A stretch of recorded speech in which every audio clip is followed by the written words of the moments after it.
So what the project is a database where users can submit reports on trails. We also store some information about trails, like what their permitted uses are. So like horseback or bike. And so you could have a lot of trails with one use, and you could have a lot of uses on one trail. So that's our many to many. And we also store different information in the reports depending on what type of report it is. But we'll just jump right over to the API docs. So uh, the four main entities that I'm hitting are the reports, the users, the trails, and the permitted use. And that and the trails are kind of my one-to-many relationship here. So if you can search for a permitted use, so like horseback will bring all the trails that allow horseback. But you can also just query all the trails by leaving this parameter blank, and all of my optional parameters basically go away from the query if they're not specified by a web user or front end. And so just a quick note, this is geometry that would presumably be displayed on a map, and I maybe should have dropped it from the service, but there are actual lines of these trails somewhere. Just so you don't think that's an error. So you can get trails by permitted use, you can get permitted use by trail. So if we look at trail 3 and hit execute, we'll see that you can walk or ride horse on trail 3. We can get all the users.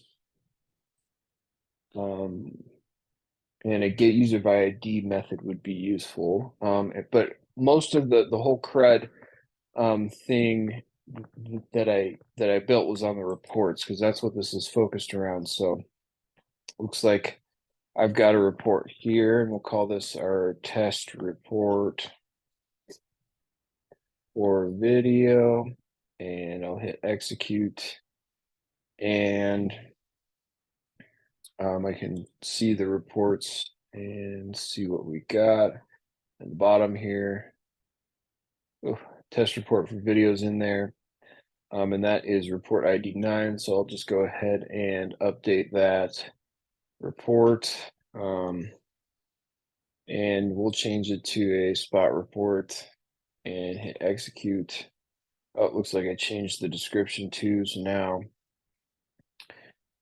pull up the reports,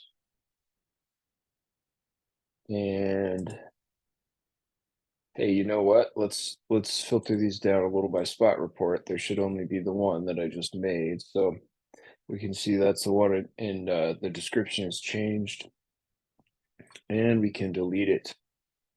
So we'll go ahead and drop report 9. And it should be gone. Okay. So kind of looking at the project, I did do test driven development, mixed success. I'd say one of my tests won't pass because I used a patch method for my update, and that's not supported by the current libraries. So if I try and run this, it will, oops. Let's see if I can just run the one.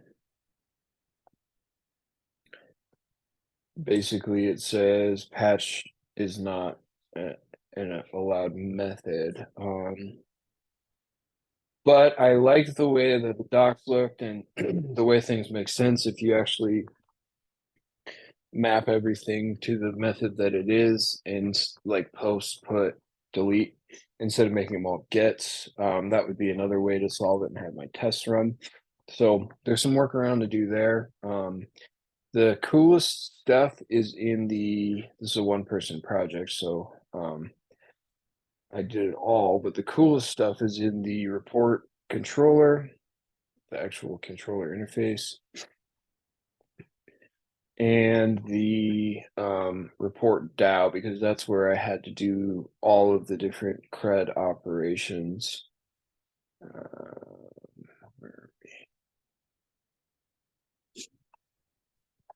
So you can see where I'm like different methods of changing the query to only use the parameters that we care about, and so on and so forth.